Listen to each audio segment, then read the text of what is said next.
Bom dia. Estamos no dia 28 de janeiro de 2023, às 6h30 da manhã, gravando mais um vídeo para o nosso canal Guia das Perplexas. Obrigado a todos os que têm nos apoiado. Temos recebido apoio material, financeiro. Não sei por que houve um problema. O YouTube trocou meu nome. Inopinadamente recebi uma correspondência me chamando de Denise e o meu dinheiro está retido lá. A monetização, depois de um mês apenas, foi suspensa. Mas estamos tentando tratar disso, porque vocês continuam me dando apoio material, psicológico e uma animação enorme, principalmente agora com a fundação da nossa potência maçônica, a Loja Querube, filiada à Federação de Lojas Livres e Soberanas da França, onde vocês terão tudo que a maçonaria física tem, mas no Brasil não nos serve, porque a maçonaria moderna é perversa e pervertedora. Nós não somos irmãos de Michel Temer, nós não somos irmãos de Luiz Inácio Lula da Silva, nós não nos consideramos irmãos do governador do estado do Rio de Janeiro, Witzel, nem do outro canalha que está preso, agora já foi solto com tornozeleira. Então, nós somos honrados.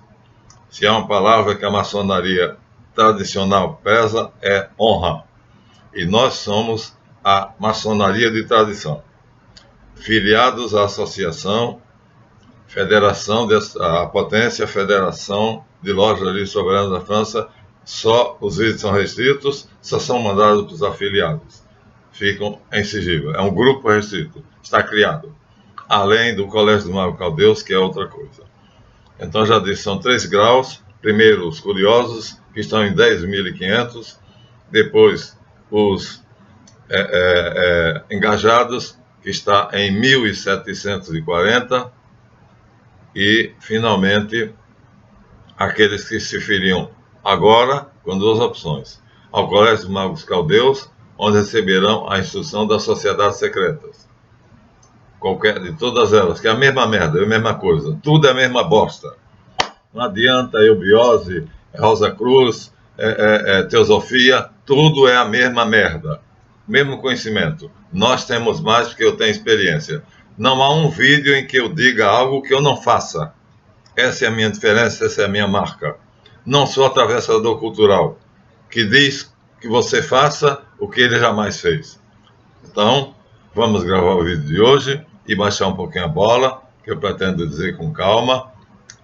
O homem, agora, que destruiu Martinho Lutero e praticamente, na época, a sua obra.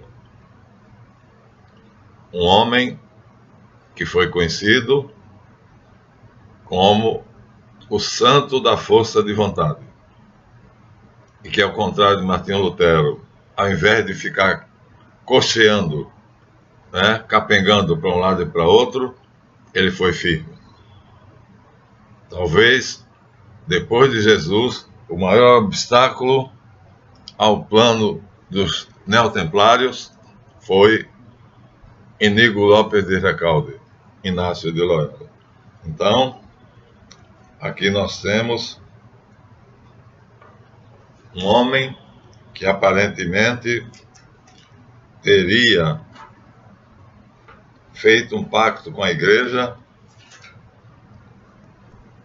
e se arrependido daquilo que teria feito. Vamos mostrar já. Mas que os castelos feudais já tinham desmoronado a sua economia por causa da burguesia. Pelo contrário, os judeus se tornavam cambistas e banqueiros, graças aos templários, que abriram as rotas comerciais para eles. Aqui nós temos um quadro célebre de quem?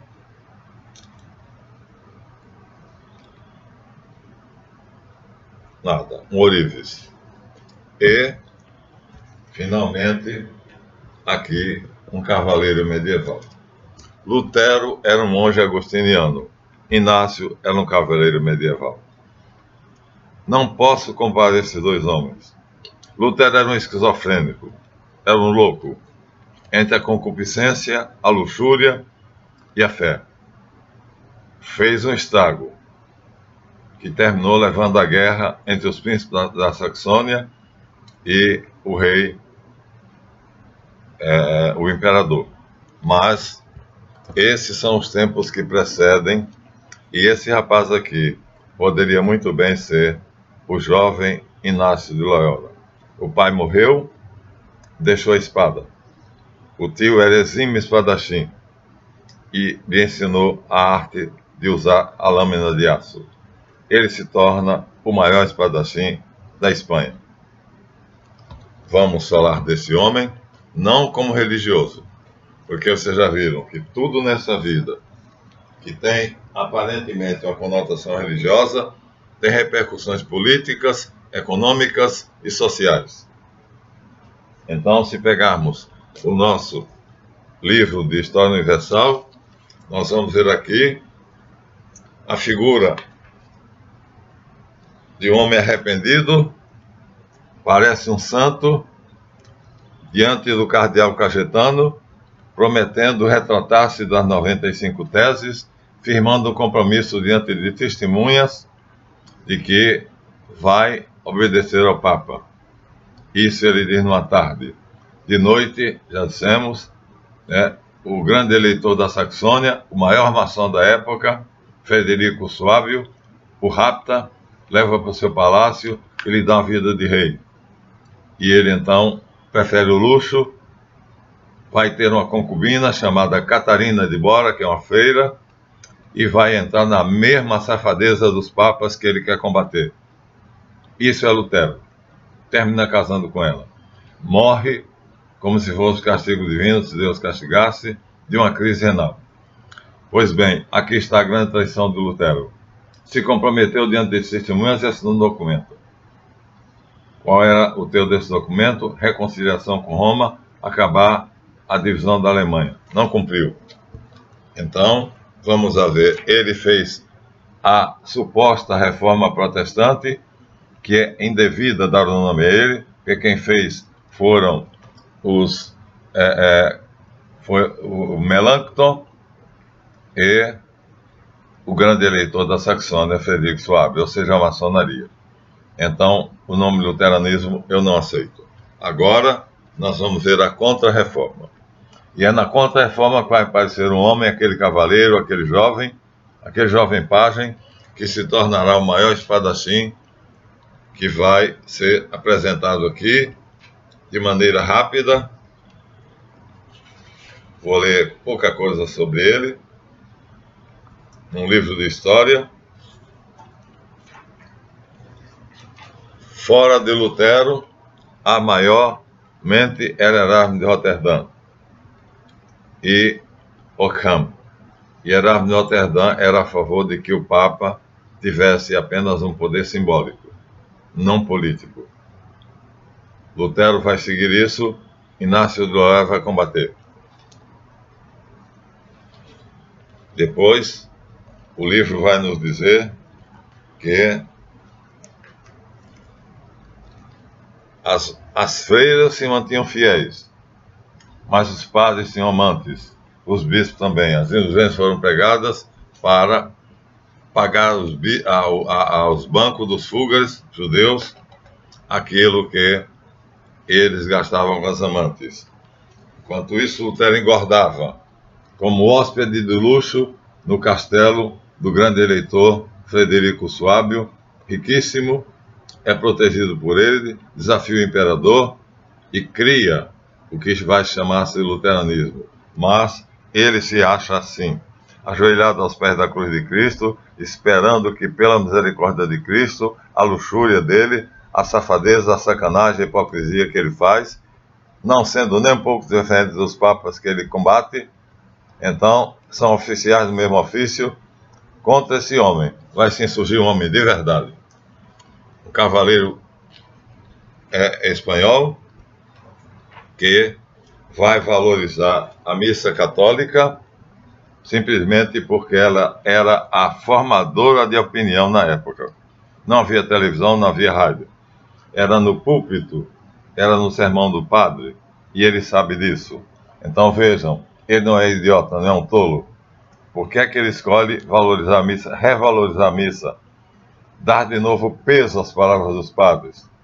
Porque ele sabe que a mentalidade pública, a opinião pública é formada pelo sermão dos padres. Aqui está Sisto celebrando a sua missa na Capela Sistina, que Michelangelo Buonarroti colocou uma porção de figuras nuas. Em seguida, nós temos aqui o Papa Leão X, sob o qual houve a briga com Lutero por causa das indulgências. Ele nomeou o sobrinho dele, Lutero se revoltou, envaidecido, achando que era ele. E aqui está Júlio II, herdeiro do outro, Farnese, que não dá importância ao movimento da Alemanha, achando que é uma briga de padres. Aqui estão os cardeais e os puxa-saco dele. Então, Paulo III, o nome dele, é da família Farnese, junto com os Médicis, junto com os Sforza, junto com os Borgias, e aí surge um homem de verdade. Esse homem está aqui representado, é um retrato, porque a máscara mortuária dele mostra o rosto dele, e aqui a igreja retrata piedosamente, segurando no colo o menino Jesus, com a Virgem Maria diante dele, mas ele não é simplesmente mais um católico nas fileiras da igreja. Não. Vou ler para vocês algo que vocês jamais ouviram. E agora ouvirão. Vamos abrir um livro.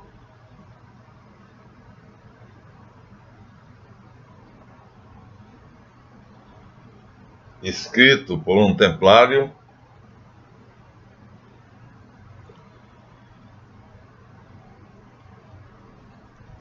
o Papa Negro. Foi assim que ele foi chamado. Mas não, antes de ler isso aqui, vocês têm que saber quem é ele. Então, vamos deixar um pouquinho de lado e vamos ver o livro que mudou a vida de Inácio de Loyola. Os Santos que Abalaram o Mundo, escrito por Fulop Miller, um homem arreligioso que decidiu escrever a vida de Santo Antônio, Santo Agostinho, São Francisco e Santo Inácio e Santa Teresa d'Ávila. Ele diz: talvez vocês estranhem um homem arreligioso se dedicar a escrever a vida desses santos, mas eles mudaram o mundo, mudaram a sociedade, mais do que a filosofia. A religião é mais forte do que a filosofia. E, portanto, é por isso que estamos falando dela. Os embates sociais, políticos e econômicos, aqui está, segundo a versão do autor, mas não é verdadeira. Não é verdadeira porque ele segue os documentos que a Igreja guarda no Vaticano. Inácio de Loyola, na verdade, a história dele está quase verdadeira aqui. E o que é que aqui diz? Aqui diz que, olha, esse homem é indubitável, é o meu historiador preferido.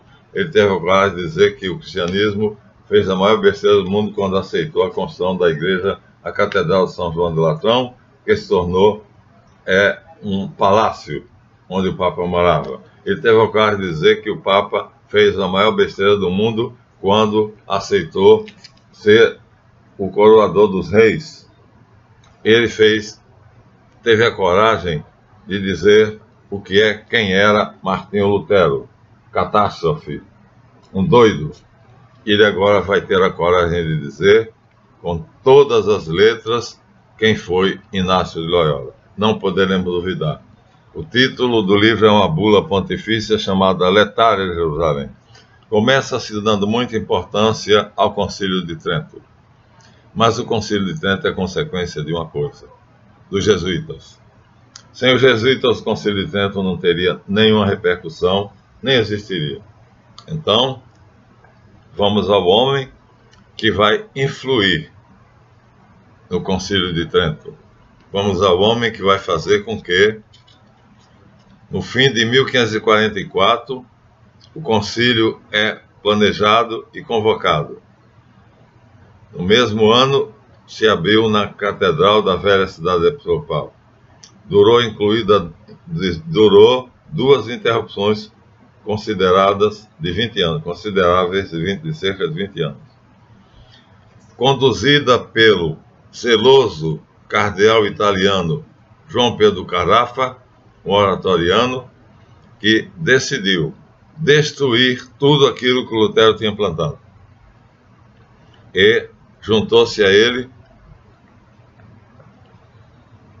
para fazer a reforma Inácio de Loyola e sua fundação, a Sociedade de Jesus, conhecida comumente como Companhia de Jesus ou Jesuítas. Em 1515, como lê a história, o cavaleiro Inigo do Castelo Vasconcelos dos Loyola, família nobre, com a idade de 24 anos, era um pajem. Ainda menino, pajem numa casa de Castela, era animado pela alegria de viver e treinado pelo seu tio, que era um grande espadachim. Ele superou o tio. Essa paixão pela batalha me identifica com ele. Ele é o meu santo preferido. A satisfez por algum tempo. Num sangrento episódio, a França decide invadir a Espanha. No ano de 1521, a cidade de Pamplona, que era propriedade dos Loyola, parece sucumbir ao assalto dos franceses. Os oficiais decidem que Inácio se renda, ele é o comandante, então ele já chegou alto. Mas ouviu-se uma ordem inflamada: lutar até a morte. Era Inácio. Sua palavra triunfou. O inimigo começou o ataque. Uma das primeiras bombas abriu um buraco na muralha da fortaleza que se mantinha. Inácio, perto dessa fortaleza, teve sua perna direita atingida pela bola do canhão. A bala não era bala, era uma bola. Desmaiou. Os próprios franceses invadiram Pamplona, levaram-no até o Hospital das Freiras, que ficava num certo recanto da cidade onde não era afetada. Os inimigos o respeitavam. Então esse homem era o quê? Por que ele tinha tanto respeito? Porque todos os seus oficiais disseram: entreguemos-nos, e ele disse: vamos lutar até a faca, até a punhal. Pamplona caiu. Transportado numa maca de Pamplona para Loyola, Inácio sofreu semanas de tortura para tentar botar a perna quebrada no lugar. Não adiantou. Ficou mais curta. Por mais que fosse tratada, seus sofrimentos são enormes, mas ele não solta um gemido. Contenta-se em cerrar os punhos.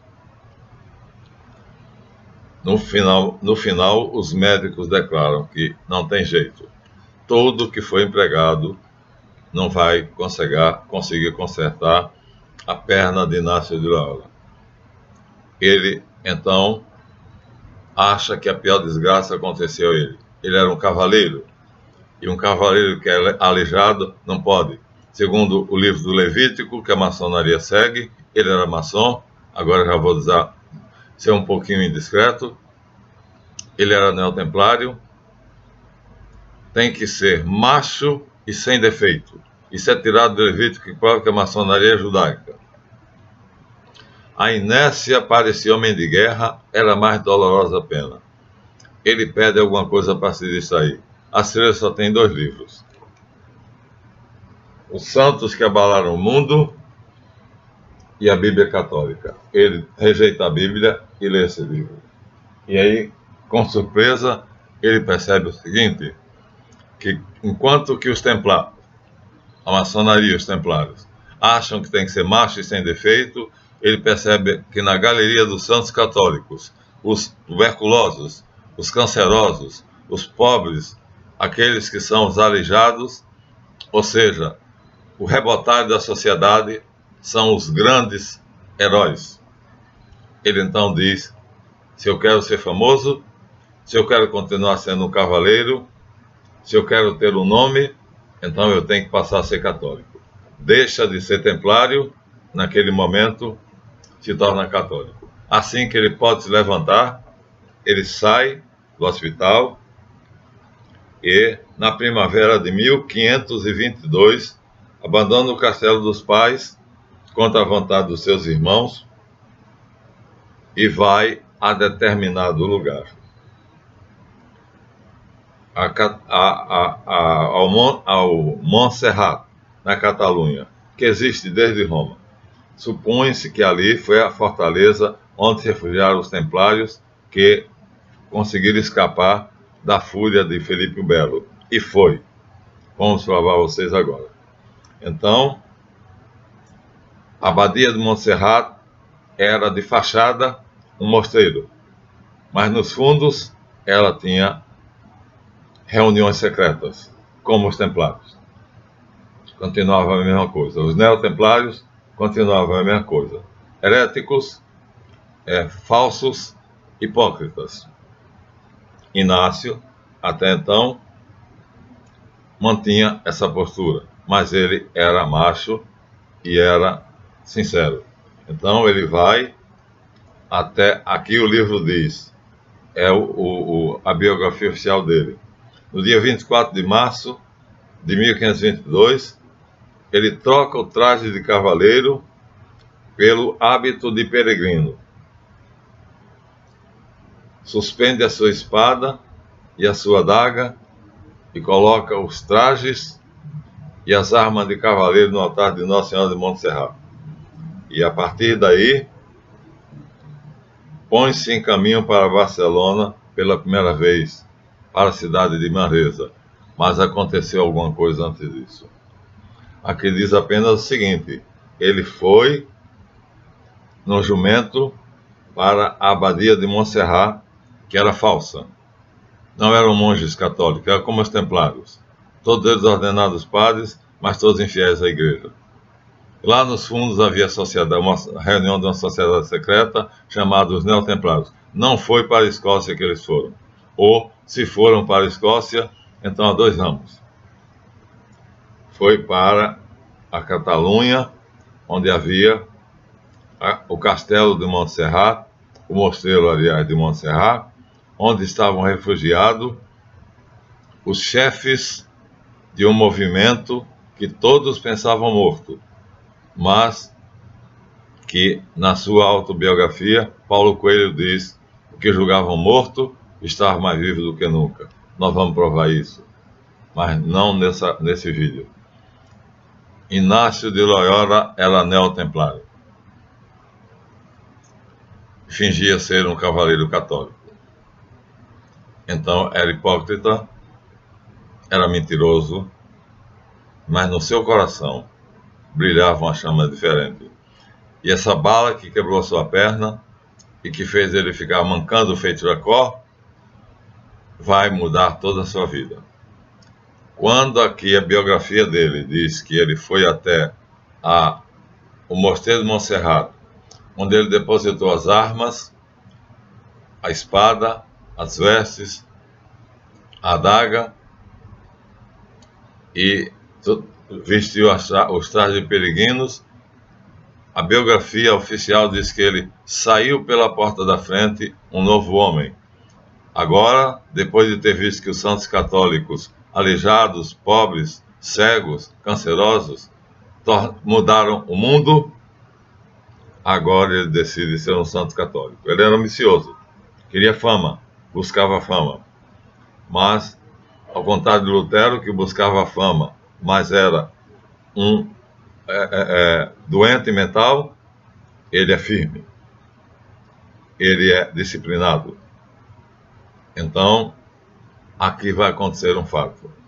Ele não somente deixou na abadia de Montserrat as vestes nobres, as armas, mas foi até os fundos. E lá há uma reunião que está acontecendo. Ele vai exatamente na hora em que essa reunião está acontecendo. no próximo vídeo, vamos ler essa reunião. O fato é que, a partir daí, ele vai para Manresa, de Montserrat para Manresa, mas lembre-se bem, os acontecimentos em Montserrat não são o que a biografia dele diz. Nós vamos ler aqui, escrito por um templário, o que é que aconteceu lá dentro, nos fundos da abadia, num lugar protegido, numa caverna. Tá? Os maçons que estão fazendo conosco a maçonaria de tradição sabem o simbolismo da caverna. E aí, Inigo, que é o verdadeiro nome de Inácio, passa a valorizar a missa, porque ele sabe que toda a sociedade vai ser formatada pelo sermão do sacerdote. É necessário, portanto, fazer com que o sacerdote estude. E ele é o primeiro a dar exemplo. Estude. E aí, em seguida, converter o Papa. Deixar que ele seja um libertino para que ele se torne homem de fé. Júlio II, que era Farnese, ele, de repente, quando Inácio diz a ele, e mostra o que tem, ele sente no olhar de Inácio uma chama que o fulmina. E ele é trazido à sua responsabilidade de chefe da cristandade. Um simples olhar. Veja o que era Inácio de Loyola. Uma mente poderosa, educada para praticamente hipnotizar à primeira vista. Vou contar um primeiro caso que o notabilizou. Vou suspender aqui, mas vou prometer a vocês que no próximo vídeo eu abrirei este e direi o que aconteceu de fato na abadia de Montserrat, no mosteiro de Montserrat. Está aqui, escrito por um templário. Fica aqui o nosso vídeo. Inácio sabia que os templários tinham um plano, se reorganizarem na abadia de Montserrat, convocarem novos cavaleiros, restaurarem a ordem e fazer a revolução, que seria feita, a francesa. Só que eles foram enganados pelos maçons ignorantes, que não sabiam o que era a revolução, e pelos judeus jacobinos, que eram da Carral. Mas Inácio acreditava que a revolução seria feita para restaurar o movimento dos Cavaleiros Templários. O domínio do mundo não é uma utopia, é uma verdade. E hoje está por um fio. Se a Rússia cair, Lord Nathaniel Rothschild se torna o rei de todo o planeta. Por isso, o M.S. King, no livro que eu vou ler para vocês, chama a nossa Terra, que nós chamamos de planeta Água, eles chamam de planeta Rothschild. Então, o objetivo dos templários era o mesmo da igreja, dominar o mundo. Então, essa utopia foi perseguida pelo bigodinho da Alemanha, mas era falso, porque ele era neto do barão de Rothschild. Isso já foi dito. Não foi que disse, foi Sergei Lavrov, em conferência pública. Ele disse, para escândalo dos israelenses, que o homem que liderou a Segunda Guerra Mundial era judeu, era neto do barão de Rothschild. Por isso ele invadiu a Áustria para tirar do cartório que lá estava o registro do nascimento do seu pai, que mostrava que o pai dele era filho de uma empregada do barão de Rothschild, na época, morando na Áustria. Ele corre para a Áustria para pegar esses papéis, mas não consegue. Alguém já se adiantou a ele. E vem à tona, mas ele abafa. No entanto, no momento certo, todos saberemos. O homem do bigodinho, Hitler, que Nostradamus chama assim, era neto do barão de Rothschild. Por isso vai ser apenas uma peça na Segunda Guerra Mundial, obedecendo às ordens do avô. Isso será dito no próximo vídeo, porque Inácio decide conquistar o mundo. Não como templário, como católico. Vamos parar aqui aos 30 minutos e deixar o melhor para o próximo. O livro que ele escreveu para os seus candidatos. Quem quiser entrar na Companhia de Jesus tem que praticar isso aqui, ó. Uma disciplina severa, os exercícios espirituais, famosos. E a reunião, ele foi na abadia de Montserrat, de Mosteiro, não só para deixar as vestes. Ele foi no horário onde ele sabia que os neotemplários estavam reunidos no fundo da abadia. É o que diz aqui Ernesto Mendes Sabota. Isso a história oficial não conta. Vocês saberão no próximo capítulo dessa empolgante novela. Inácio de Loyola revolucionou o mundo, colonizou o Brasil. Lembre-se, Manuel da Nóbrega foi o primeiro a celebrar a primeira missa do Brasil. Antônio Vieira foi o único que insurgiu-se contra a escravidão dos indígenas, que os portugueses escravizavam. Ele mandou denunciar ao Papa que os colonos portugueses no Brasil escravizavam os índios, e o Papa expediu uma bula dizendo que os índios eram homens e não animais, portanto proibiu a escravidão dos índios. Não adiantou nada, eles mandaram buscar os africanos. Então, mas estava aqui para defender esses índios um judeu convertido, nascido nas Ilhas Canárias, chamado José de Anchieta. E mais 14 que vocês podem ver no filme A Missão, que foram até a Bacia do Prata, reuniram uma tribo indígena e fizeram com que eles plantassem, criassem, colhessem e construíssem uma igreja, inclusive um sino de bronze. Sabe o que Portugal e Espanha fizeram? Se uniram e massacraram eles, porque aquilo ali destruiria toda a noção do império. Nessa época, a noção do império não estava com os Estados Unidos.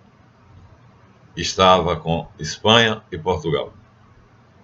Então, minha gente, vocês vejam, 14 jesuítas provaram que uma tribo indígena, educada convenientemente, era capaz de construir uma cidade independente. E os catolicíssimos reis de Espanha e Portugal, os dois maiores países católicos da Europa, quando souberam disso, mandaram lá o exército para massacrá-lo. O filme existe e se chama A Missão. Podem ver no YouTube. É uma vergonha. Mas isso está longe de Nossa de Loyola. De qualquer maneira, o que os 14 jesuítas massacrados junto com os índios não quiseram fugir, os índios mandaram fugir e disseram, não, morreremos juntos. Então os jesuítas eram machos pra cacete. Por isso que eu sou, é o meu santo preferido. Não porque é santo, mas porque é combativo como eu. Quando tirava a espada da bainha, ou vencia ou morria. Vamos ler, então, esse livro no próximo capítulo. E vamos mostrar a vocês os exercícios espirituais através dos quais Inácio de Loyola exigia que os seus candidatos praticassem rigorosamente. Então, esse homem mudou o mundo, colonizou o Brasil, fez com que nossa nação fosse católica, embora hoje está capengando, vai se tornar comunista, a América Latina toda, os planos já estão em ação, a conferência dos países latino-americanos já foi feita e já foi lavrado o documento que todos os companheiros terão que se unir por uma nova ordem como a União Europeia e depois se filiar à União Europeia. Então, se você não gosta, o problema é teu. Acontece que tem alguém que tem poder, o cabeça de ovo, que é apenas um agente dos Rothschild, e ele manda e desmanda, mata, prende ou solta. Então estamos aqui exatamente diante do Império Mundial, que, apesar de estar lutando na Ucrânia, tem tempo de conquistar a América Latina. Deixamos aqui. No próximo capítulo, darei a vocês fatos emocionantes. O que são os exercícios espirituais? Quem é de fato Inácio de Loyola depois que quebrou a perna? Não é mais aquele soldado folgado que quer usufruir do prazer, que abandona tudo isso. Ele vai se encontrar nos fundos da abadia de Montserrat, os neotemplários. Vamos ver isso no próximo capítulo. Até lá.